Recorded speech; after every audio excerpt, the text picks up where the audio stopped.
Good morning, everyone. How are you today? We're good. Good. Well, I'm so excited to be here. I'm excited to be able to help kick off this series about the gift. It's such an exciting time of the year, and if you guys are like me, I love this season. You know, I love seeing the twinkling lights. I could drive around in the dark for hours just finding people who've got all those crazy lights up, and you'll even find those people who've got like the radio stations tuned in because they've decked their house out so much. Anybody else? Yeah. I love it so much, and I think about the times that we have with our families, festive times. We do, the holiday traditions. We sit around and we give gifts to each other. And I was sharing with the first service this morning, had to reveal a little bit of something about myself. I'm bringing you today the message, the gift that we give others. But if I'm being really honest, I wish I was a better gift giver. I wish that it was something that just came so naturally for me like it does other people. And I realize that sometimes it's just there's so much pressure to find the perfect gift for someone that I'll spend just hours agonizing over what gift to get someone that's going to just make them know that, that I love them, that they feel, special. And so if I can't find that gift, I'll kind of have like a consolation gift. Like, here's the thing I really wanted to get for you, but unfortunately, this is what I actually got for you. And so I apologize if you are on the receiving end of a gift from me this year. It's in my heart to give you something really great, but that doesn't always turn out. Sometimes I'll even make a gift. I'll put my time and my effort into it, and it might be something festive or something that looks cool. But there's, very few times in the year where I'll just really knock it out of the park and just find that gift that just says all of the things that I want it to say. And, I was telling the group this morning that it's not that I'm not a thoughtful person. It's just that I don't necessarily think in terms of gifts. Some people really do. I struggle even when my parents ask me every year what they should get me for Christmas. I draw a total blank. And the ways that I have coped with that is I've decided that I will just write down the first 3 things that come to mind, whether I want them or not. That's one of my strategies. This year, I thought I was going to be really clever, and my daughter, who had already sent her list to Grandpa and Grandma, I found a couple things on there, like boots and, something else. I was like, ooh, that sounds good. I'll put that on my list. So I did that, and my mom totally called me on it. She sent me an email that said, send me a better list. Like, this doesn't work. So sorry, Mom, if you're watching. I'll do my best. But, I think we all have friends and people that we know who are just natural gift givers. They just get it, They know what it takes to really make somebody feel wanted and needed and loved. And it's just a very natural thing that they do. And so today, as we talk about the gift that we give to others, I want to, just investigate a little bit more of the things that we can do that's a little bit more natural. People who are really good gift givers, they go beyond that, what does that person want? Because I think, we're all pretty good experts at understanding what other people want from us, right? I mentioned if you have kids, you are, an expert on things that people want from you. You've got kids who are telling you, I want more ice cream, I want more dessert, I want to stay up later. We know the things that people want from us. We can think about our spouses and the errands that they want us to run, the things they want us to do around the house. We think about our families. They, want to spend more time with us. If you have teenagers, they want to spend less time with you. But, everybody wants something, right? And it doesn't stop when you go to work or when you leave your house. You've got a boss who has, things that they're expecting and that they want from you. Maybe coworkers who are also looking to you for different items. And, that's not what this is about, right? It's not just about, something that's wanted, right? The heart of the season is really to look into what people need from us. And we realize that not only do people actually just want something from us, there's something that only we can give them. There's something that people need from us. And I'd like to encourage you today to think about yourself in this giving season as the gift. When I tell you this, that doesn't mean that I want you to go home and tell your spouse, I am God's gift to you. So not exactly how I'm thinking about this. But it's an acknowledgement that God has placed something specific in you, that throughout the journey that he's taken you on, that you have something very unique that you can give to people. You have something that only you can give them.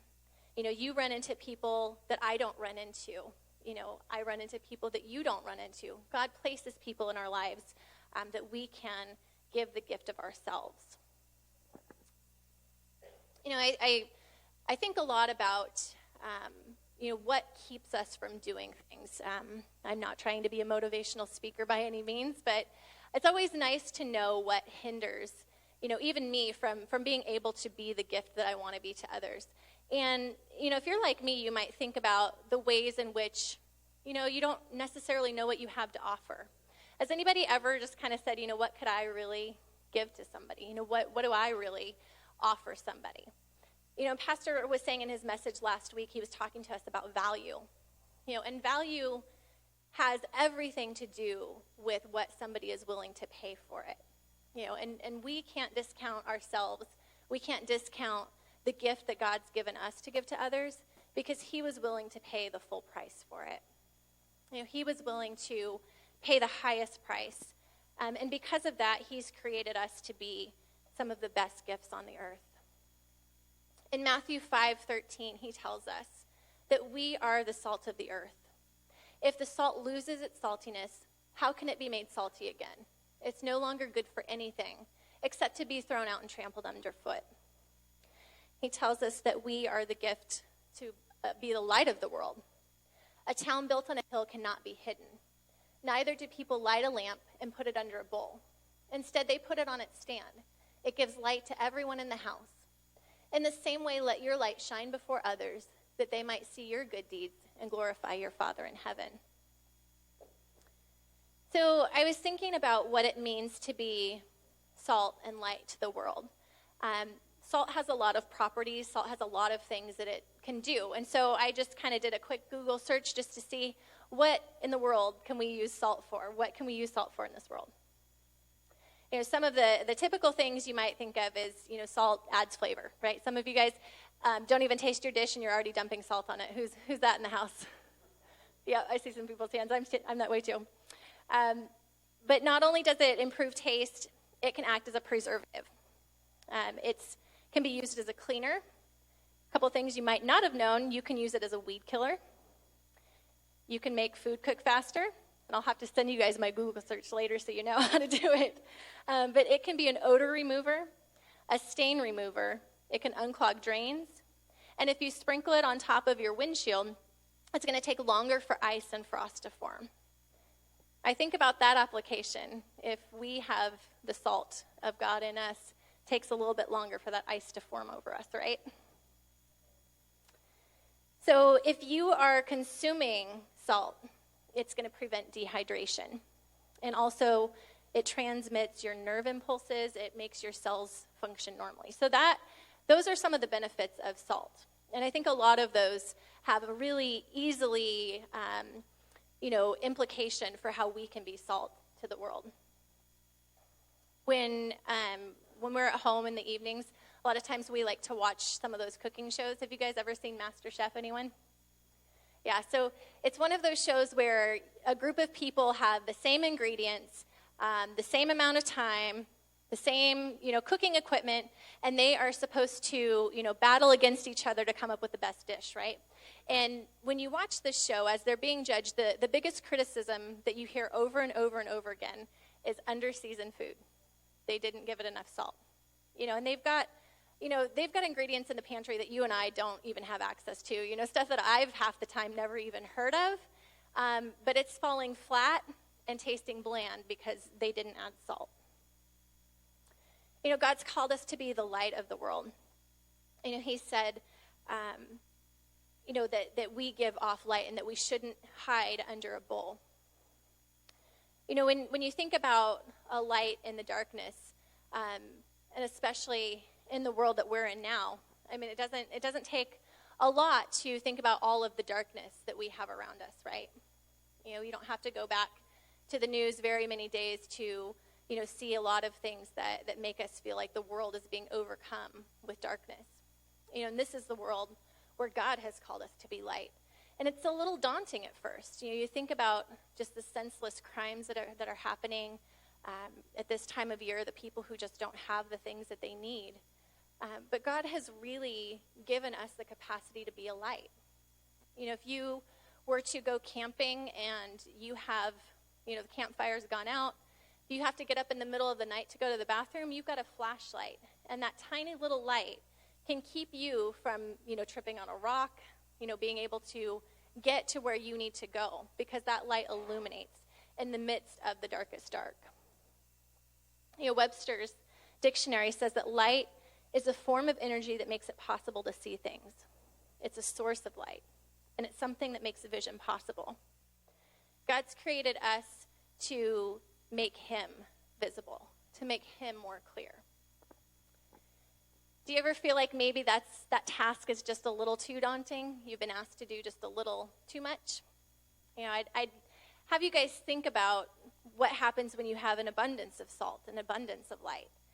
Too much salt can actually overpower food and make it, take on a completely awful taste. Too much salt can extinguish a flame. Too much light can be blinding. So don't worry if you're thinking, I have to be all of the salt, all of the light, because you're not. Only God can take the salt and light and disperse it among his people in a way that makes it useful. God has that power. You have a gift that you can give others that God's placed uniquely in you.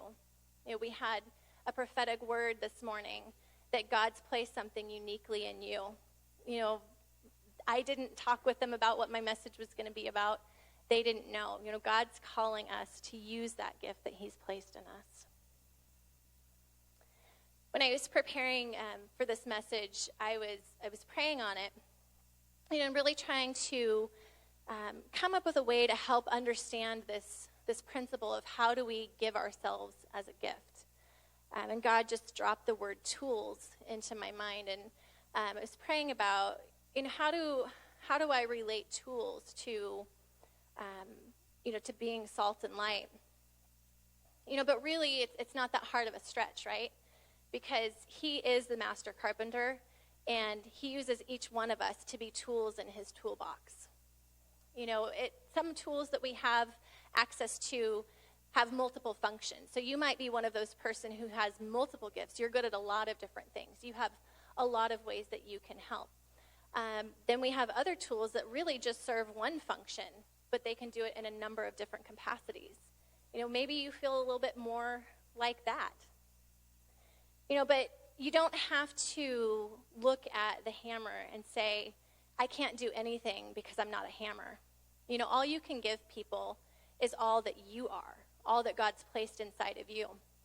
And when I think about a toolbox, to have a toolbox full of hammers isn't really all that useful. It's not useful at all, really. God's created us in a specific way, and there are no throwaway tools. So I want to ask you today, when was the last time that you were used for a God project? It's easy for us to look at, maybe pastoral staff or people you see up here and think, man, I'm just, I can't play the piano like Christine Wagner. Like, that's not a gift that I have. Or I can't, relate to people like Pastor Todd. That's not my gifting. But God has created something in you. Maybe you are somebody who you're compassionate and you see a need, and somebody comes to you and says that they're hurting. Maybe you're that person who is able to pray with them on the spot. Maybe you're able to speak into their life in a way that no one else can because they don't have those experiences. God's never going to waste a hurt that you've been through. There may be something that you've gone through specifically that you can help somebody else out with because you've been there. You don't have to be a hammer. Not every single project requires a hammer. When you go to give your gift of yourself, to your family, starting with your children, you don't have to be completely organized. You don't have to have your life together all the way. God placed you as their parent for a reason. He gave them you for something that he's placed in you to pass on to them. You can give them your legacy, your wisdom that you have, the experiences that you've gone through. You can share that with them. With your spouse, God's created somebody that's specific for you. There's something that only you can give them, whether it's friendship, maybe it's forgiveness. There's something that they can only get from you. Your coworkers, the people around you, they all need Jesus. You have a testimony inside of you. You have a way of life that's different than others around you. You can show them the joy of Christ, and you can show them his salvation, just by sharing your testimony or just by responding differently. Offering forgiveness when it's not expected, withholding judgment when it is expected. These are all things that you can give to others around you. We have endless moments where we can give ourselves as a gift. We go to grocery stores, we go to restaurants, we encounter strangers at the bus stop. We see people all the time, and we can give the gift of ourselves even to complete strangers. I got a little bit in trouble this morning because I used my husband as an example, but I'm going to do it again because he's up there and he can't stop me. So, he's shy about it, but my husband is really good at this. We'll go into a grocery store, and, you can see, especially during the holidays, the lines are stacked to the back of the store, and everybody's frustrated and, maybe a little bit cranky, and he'll get up to the store clerk, and he'll crack a joke that just makes them laugh and just kind of stop and say, well, wait, what? He has that gift in him to connect with people like that. And just a couple of weeks ago when we were coming outside of Walmart, we were parked, kind of way over on this side of the parking lot, and it was really, really cold, and my husband just makes a beeline, heading straight ahead, and I was trying to figure out what he was doing, and then I saw there's an older gentleman, on one of those wheeled carts, and he was trying to get this big box into his car, and my husband just went straight forward and asked, can I put this in your car? These are the little things that we can do. The people that God presents into our lives, the people that maybe nobody else is thinking, I can help him load that up. That person really needs a touch. They need the customer who's not self-absorbed. These are the ways that we can give ourselves as a gift. And so, I think about the non-believers that we come into contact with. These are people who need to see, that we're just broken vessels, right? God's put his light in us. We have cracks everywhere, but that's the way they see his light. It's shining through it. Show God, be the salt and light, and show it to people who are non-believers. What are you illuminating in your world today? What flavor are you adding to the lives around you? We all have something that only we can give, and without it, somebody just might starve. I want to give you an example of that. In John 6, verses 1 through 14, Jesus found himself among 5,000 hungry men. And during that time, women and children were also present, but they were never counted in the number. And all of these people were hungry, and Jesus told his disciples, go out and feed all of these people. They're hungry. Don't send them off to get food. You feed them. Well, the disciples were looking, out across the crowd of all of these people, probably digging in their pockets and thinking, there's no way I can feed these people with what I have. There's nothing I have to give them. Well, lo and behold, there's this little boy who probably left that day with just a sack lunch, had some loaves of bread and some fish, and he offered it to feed the people. You and I can look at a sack lunch and say, that's never going to go far. That's just not going to be enough. There's no way that this is going to meet a need. But he offered it to Jesus, and Jesus prayed over it, and he used that single lunch to bless every single person that was there. This was coming from a boy who was never even counted in the 5,000. On top of that, they have 12 baskets of extra food left over from that one boy's lunch. And so I'd like to challenge you today to think about what God has placed in you. You might be thinking, it's just not that exciting. There's nothing significant here. And really, what can I do to impact the entire world? There's so much darkness. What can I do? But God is faithful, and he'll use whatever you offer up. And the beautiful thing about the kingdom of God is God doesn't do addition. He does multiplication. Whatever you're willing to add and to offer up to him, he will multiply. And it's enough to meet needs everywhere and to have left over. Pastor talked today about having that pressed down, shaken it so much that it's overfilling. I want to be a gift giver like that. I want to be someone who gives everything that I have, everything that I am to people. And you will be blessed because of it, because that's the God that we serve. John Wesley was quoted as saying, "To light yourself on fire with passion, and people from everywhere are going to come for miles to watch you burn." I want to be like that. I want to have that kind of passion for people in my life. I want to be able to give the gift of salt and light to others. When we do this, we leave a legacy behind. The world sees glimpses of a beloved Savior, and heaven touches earth, even if just for a moment. When one light passes on, 100 more are lit, because that's the kingdom that we live in. What if we made it our purpose today to be the salt and light of the world? What kind of darkness can we overcome, you and me? We can bring salvation and encouragement to those who don't have it. The holidays oftentimes are a real struggle for some people. Not everybody has the family that you have. Not everybody has the Jesus that you have. Be that gift to them.